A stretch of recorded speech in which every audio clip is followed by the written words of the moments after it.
Good day, everybody. You are now tuned in to another episode of Flawless Fantasy Football. Yes, Flawless Fantasy. Today, we will be discussing my three teams in which I've drafted here recently. I said I was going to do this. Finally getting around to doing it. Outside of life trying to take over me. But guess what? Here we are. I'm going to jump right into it. I said I was going to put them on all three on the same episode, but I kind of want to just break them down, so I'll probably do one on each episode. Don't want to tire you guys out with all this greatness. All right, I put a number one up here, so just to show that it's number one, and we're going to go through and we're going to talk about it. In full transparency, because that's the type of person I am. You won't have many fantasy football content creators actually letting you know their home team selections and picks. They might show you what they pick amongst each other or in mock drafts, but none of them really their personal round picks in their personal drafts. You want to know why? Because they're not really close to you like that. I'm close to you, and I am transparent, and I want you to see that I actually put into effect what I actually promote. Okay, I'm not going to promote one thing, but then not do it when it's time for me to do it. All right. So this first league here is a 12-man standard league draft. Yes, there are some leagues out there that are still standard and actually believe in a person that catches a pass out in the flats and fall to the ground for 0 yards doesn't rate a full fantasy point. 10 yards worth of fantasy points. But hey, that's the beauty about fantasy. You can play it in a multitude of different ways. So it is what it is. Super flex, multiple tight ends, multiple quarterbacks, whatever. So ideally, half-point PPRs, is what majority of people play, but nevertheless, it's a standard league. It's the one I showed you guys with that plaque that the last year was in existence was 2017. That Fly Like an Eagle League was built and started in 2001.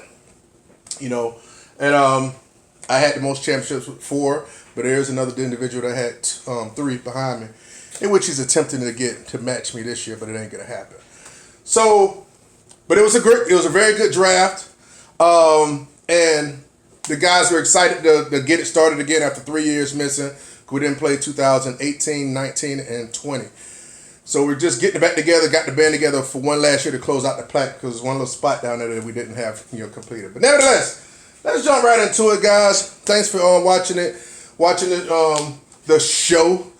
And if any new people that's watching, get any value out of what's going on today, any kind of content, please press like and subscribe and join the movement. We'd love to have you. All right, I was number 6. I was pick 6 in this draft. I drafted from the 6th spot. Okay? I don't know if you can see that. I drafted from the 6th. So let's keep that in mind, that I drafted from the 6th. So I just put right here, I put 1.06 to start it out. I'm only going to go through the meat and potatoes. I'm not going to go talking about where I picked the deeper guys at later on. We go a 21 round draft. It's a slow live draft, meaning it started late. It started on August 28th and it ended on September 6th. So basically, the slow live draft is meaning that you don't have to pick in 2 minutes or 5 minutes or nothing like that. We have a 3-hour window, so it took us 9 to 10 days to finish 21 rounds worth of drafting. I know some people may be like, oh, that's crazy. No, it's not. If you never participated in a slow draft, you don't know what you're missing. It's like eating a filet mignon. So you got a nice cut of filet mignon. You ever ate a filet mignon and you ever just freaking got it and just took the knife and the fork and just and regurgitated? No. Do you cut it And then you take a little piece, you look at it, you taste it, and you tell your person, oh man, this is a good piece of, oh my God, I can't believe it. And then you go eat something else and you go back to it again and you enjoy it. Slow, nice and slow. Almost like making love to it. Not to the food, but to the Slow Live Fantasy Draft. First round, I picked, in which a lot of people know, if you watch this show, any of my content, you know that I am a true believer in Jonathan Taylor. Jonathan Taylor I picked with the 106. Okay? Hopefully you guys can see that. Picked him at the 106. Directly after that, I felt confident. Now, I'm going to be honest with you. I like Nick Chubb. Love Nick Chubb. But the thing I have an issue with Nick Chubb is that I feel Kareem Hunt can stop his ceiling more than Hines can stop Jonathan Taylor's ceiling, if that makes any sense. Plus, let's not forget that Nick Chubb actually does have some injury history. You know, he's been injured a couple times. Last year he missed 4 games. Another time he missed another game with concussions and stuff like that. He's had some injuries. There's yet to be an injury issue against Jonathan Taylor. If it happens that way, then he starts to develop it. Okay, then we could put that on his resume. But for now, he was the safer pick to me with upside. I don't like just saying safe. Upside ceiling picks. I picked Jonathan Taylor with conviction. 55% to 45% over Chubb. So, when it was time for me to pick again at the 213 or whatever, let's just say second round. I'm not going to try to figure all that out. Let me tell you what happened here. You all know I'm a big advocate of going running back early. Let me pause by saying, this league, you start 2 running backs and 3 wide receivers. There is no flex. Also, this is a record. There's no playoffs. There are no playoffs. So it goes by record, and if the 2 players or 3 players, teams have the same record, it go by points. So it's record, then points. So that means you're playing all the way through. Mind you, we could always change up the scoring system, but guess what? We liked it like that. And we always like that, hey, the best team should win. Not somebody get lucky and sneak in the playoffs and grab a couple games and win. That's what works for us. Again, that's one of the benefits of playing fantasy football. You can play it a number of ways, A through Z. So, but some second round went. Got my other phone here to let me come looking at the draft list because I can't remember it off top and I want to give you accurate information. Number 7 overall, Nick Chubb went right after that. The next picks were Ezekiel Elliott, Saquon Barkley, which had no business being picked, but hey. Tyreek Hill, Najee Harris, Devontae Adams, and Mahomes were at the turn. Devontae Adams and Mahomes went at the 12-13. Diggs, Mixon, Aaron Jones, and Gibson. And then J.K. Dobbins got selected right before my pick, which is a blessing because I was high on J.K. Dobbins, and I'll make no qualms about it. Unfortunately, I would never be high on him again because it's hard to come back from that injury, and I don't know if he's an Adrian Peterson type healer. So, those are the breaks. Some of your players are going to get hurt. Some players I like are going to get hurt. Some players that I don't like are going to get hurt. You don't see me sitting up here whining about it. That's why I implored having a bunch of running backs on your team. So in case running back get hurt, like ETN and Cam Akers and the 2 guys from Baltimore, like I mentioned, you can have a boatload of guys left. So J.K. Dobbins got picked. Mind you, J.K. Dobbins actually got selected probably about 4 or 5 hours before he got hurt, which was unfortunate for this other player, other owner. But it was my turn on the clock. Now I had some options here. My 2 options was going to CEH with my second pick or going an elite wide receiver. No, I'm sorry. CEH, elite wide receiver, or Chris Carson. All right. Now, CEH has a nice ceiling, but I feel he's already glass. He got hurt up twice this preseason already. Somewhere upper body and then one was lower body. I don't trust CEH. And I don't think the coach is really trusting him like that. He may do fine, but he's teetering, and I don't want to waste my second round pick on somebody that's already cracking and about to glass out. So guess what, CH? If you blow up, you'll blow up on somebody else's roster, not on mine. But also if you break, you'll break on somebody else's roster, and I have the backup to do what I want to do with. So I didn't feel comfortable picking Carson here in the second round because it felt like it was too early for Carson. Granted, I could have solidified my 1-2, but I just wasn't in the business of that. So if you watch any of my videos and who I anticipate having an awesome year this year, it's DK Metcalf. I said that I believe he can lead the league in receiving touchdowns this year. I put that information out there. It's out there on my on my wide receiver, on my wide receiver videos. So I decided to go with DK Metcalf. To have a locked-in guy. Mind you, this is about wins. So it's no playoffs. Foolproof stud that if I feel that can win weeks, that can have multiple touchdown games. Again, I don't support pedestrian freaking ham and egg freaking players in my damn starting lineup. No. Okay? So I picked him. And in the third round, came back around. Right after my DK Metcalf pick, James Robinson went. Calvin Ridley, Kelsey, Josh Allen went late second. The person at the one that picked CMC picked Eckler and Hopkins. I didn't even tell you the first six, I don't believe. McCaffrey, Cook, Henry, Kamara, and David Montgomery. A person reached for David Montgomery in the first, in which, hey, the person was convicted on him. I praise him because actually he would have never got back to him in the second because I spoke to the person that was in the second round. No, it was not. It was a second round pick is what I'm speaking about. Anyway, screw their team. We're talking about mine. So, second round, top of the second round went, after Josh Allen, it went Eckler. To start the third, it went DeAndre Hopkins, Josh Jacobs. CH went at the third pick in the third. Darren Waller went. Miles Sanders went, and I was back on the clock. So I was back on the clock, and Chris Carson made it anyways to me.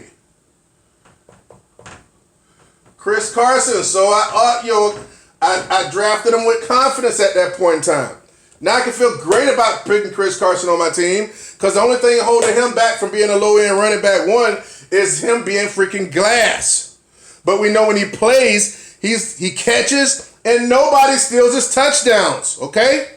So I feel comfortable picking him there because he's like my cutoff with starting running backs.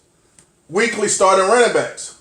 Okay, round 4. After I picked Chris Carson, Justin Jefferson went.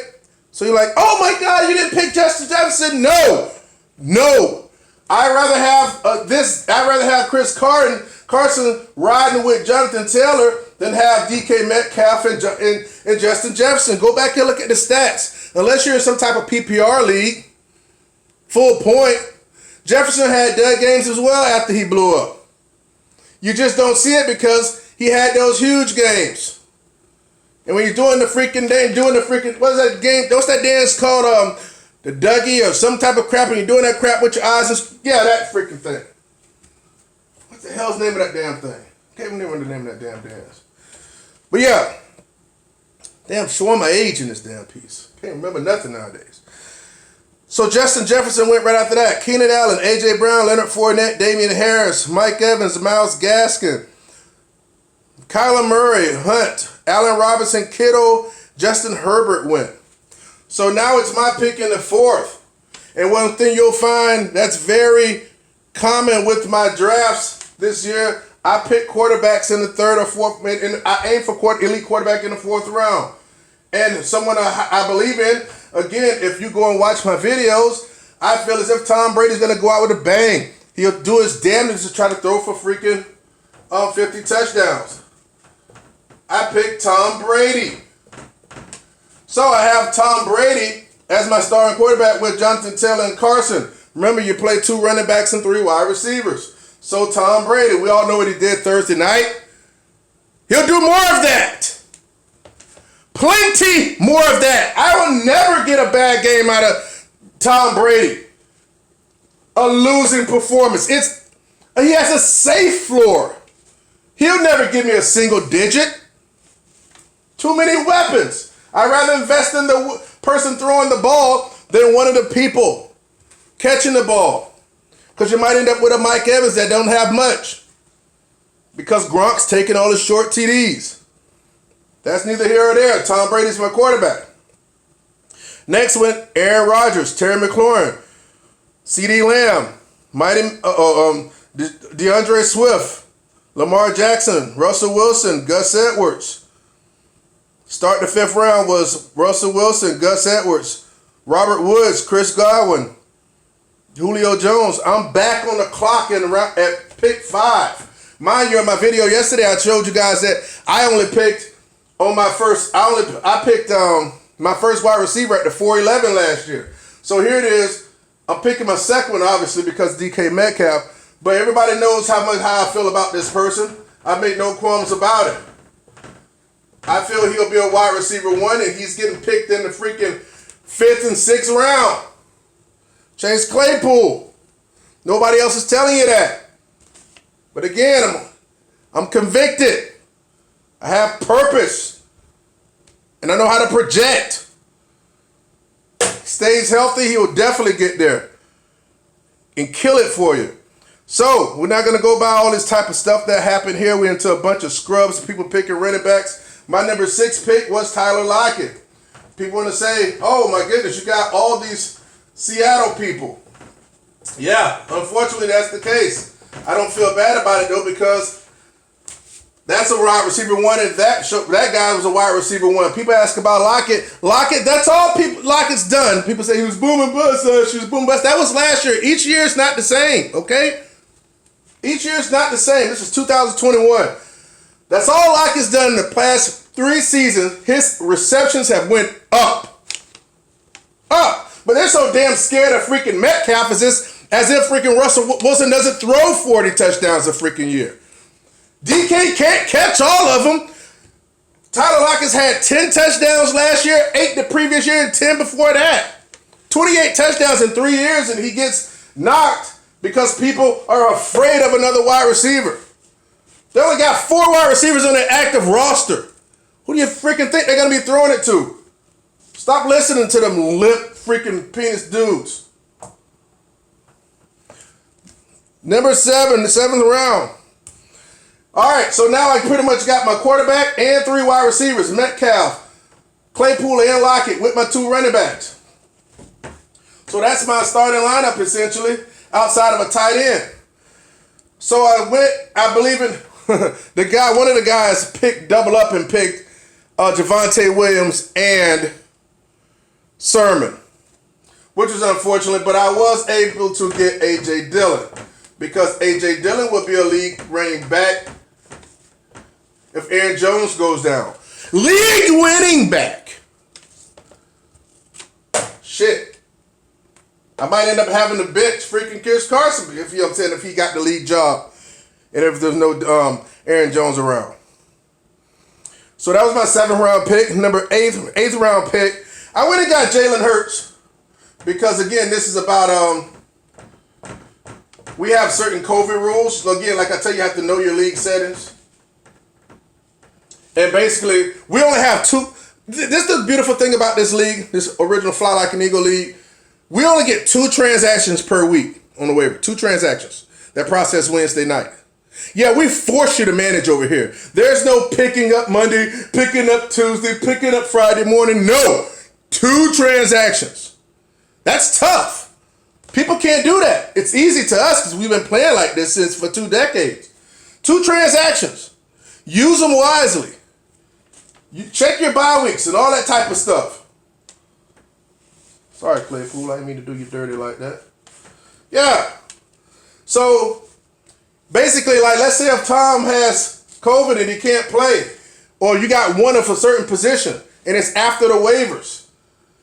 You can either, if you got one, or one tight end. You can choose to drop that tight end or and keep that tight end. Keep that tight end and get a 0 for it. So basically, in order to protect Tom Brady from me getting a 0 or having to drop him and pick somebody else up, because that's not an option, you pick up another quarterback. Because I've went into leagues with only one quarterback and picked up a quarterback later for the bye week. Because when you have Tom Brady, you having a Pat Mahomes, when you're having Josh Allen, well, I pick up another freaking quarterback. Continue to pick up and grab for wide receivers. Running backs, league winning running backs, or wide receivers that can possibly be in the next Jefferson. Vice picking up your third picking up your freaking a deep stash guy, a ham and egg and some gun that ain't got no type of ceiling. We're not doing that. All right, 9th pick. Let me move along. I picked Tony Pollard. And 10th pick, Ramondre Stevenson. So as you see, I am starting to go for those upside picks. 10, Stevenson. Okay? For Pittsburgh. Because, I'm going to say it, let me get in the camera and say it. The RB1 for Pittsburgh is Glass.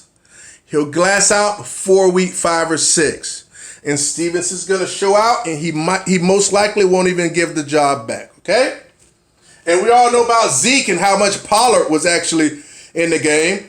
And mind you, this draft took place freaking 3 weeks, no, not 3 weeks ago. Ended a few weeks before the game. So these picks have been in. These picks are in August. All right, late August. So I'm going to stop right there. I went more and I ended up picking Gabriel Davis and Tampa's defense, and Tyler Higbee was my tight end that I picked in around 13, because I don't endorse picking tight ends high unless it's some of the main guys, which I'm not in the business of doing. So my starting lineup is Tom Brady, Jonathan Taylor, Chris Carson. Remember, you start 2 running backs, 3 wide receiver. My quarterback is Tom Brady, Jonathan Taylor, and Chris Carson. And we already know I'm off to a great start with Tom. And my wide receivers are DK Metcalf, Claypool, and Lockett as my 3 wide receivers. My tight end is Claypool, and a lot of these guys right here are my bench guys. All right, and I also have Tony Jones on my bench. Okay? Mind you, I was saying Tony Jones and drafted Tony Jones before these other guys were made. You know what I'm saying? The guys actually I like were actually putting it out there, because I was projecting before them. Stop wasting your time with these Baltimore freaking backs too. It's a mess over there. The team's cursed or something at the back. All right, so there we go. That was my first team, and I feel pretty good about it. Something will happen with one of these other running backs so I can have a little bit more depth. But I also got the wide receiver I got Elijah Moore. I have Elijah Moore on this team. I picked him late, and I have Gabriel Davis, which will be the number 2 for Buffalo. So that's the team. We'll see what happens. I'll keep you posted on it, and I'll be at the top of the leaderboard. Team Profit was the name of this one. The Profit 2021. That was the name of this league team. All right. So I'm gonna keep you posted. If I go 1-2, 2-1, 3-0. I don't care what it is, because I know that, guess what? 1 week doesn't change anything. Let me tell you a quick story. 2 things real quick. I forgot to tell you in the last video when I picked Derrick Henry number 2 overall, and I went back and I told those people, I reopened up that Facebook forum or that group that I was in, and I went hard at those people, tell them how wrong they were. Some of them just couldn't accept that they were wrong and everything, and basically I aggravated them so much that they end up blocking me or kicking me out the group.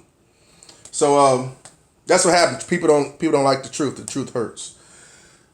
Secondly, as it pertains to winning and losing, week 1, week 7, any week, it's not how you start, it's how you finish. Everybody remember Peyton Manning's 55 touchdown year? I had him that year. I picked him at the 12. I picked him, and then I picked Marshawn Lynch first pick in the second. At the 12, in the first round, I picked Peyton Manning at the 12. Some people say, oh, that is crazy. I'm not guaranteed to get him in the third to make them feel better. I picked him where I wanted to pick him, and I got him. He threw 55 touchdowns. Did he not rate that pick? Yes, he did. My point was, before I get sidetracked, he threw 7 touchdowns that day, and I still lost by 4 or 5 points. That was on a Thursday. They opened up the season, and trust me, my chest was out. My chest was out when I went to work the next day. But I ended up losing. That's because nobody else pretty much came to play except Peyton that day. Only one or two other people had came to play. I had Decker as one of my wide receiver too. He had like his worst game ever. Everybody else popped off. Demaryius Thomas, the tight end that was over there. Everybody got good, and Decker had like 3 or 4 drop passes and only gave me like 3 points. But that's okay. But guess what? I'm in that by saying in this Fly Like an Eagle league that was all about the records. I still won that league. Losing with Peyton Manning's 7 touchdown week 1. I ended up on the schedule, and I became, at that point in time, I believe I was a 3-time champion. Yeah. And only back-to-back champion. So it's not how you start, it's how you finish. I need y'all to understand that. Don't get derailed because you might catch an L week 1. Hell, it's just an L. If you fight, you're going to get hit, right? All right, then. So, all right. That's the end of the episode. Hope y'all got some content out of that. You know what I'm saying? Sorry I made it a little bit too long, but I get long-winded, especially when I'm passionate about this stuff. This is Anthony Blake with Flawless Fantasy Football. Like, comment, and subscribe. Take a little shot. Take a little look-see. I'll put it up on there real close again. And that was the team.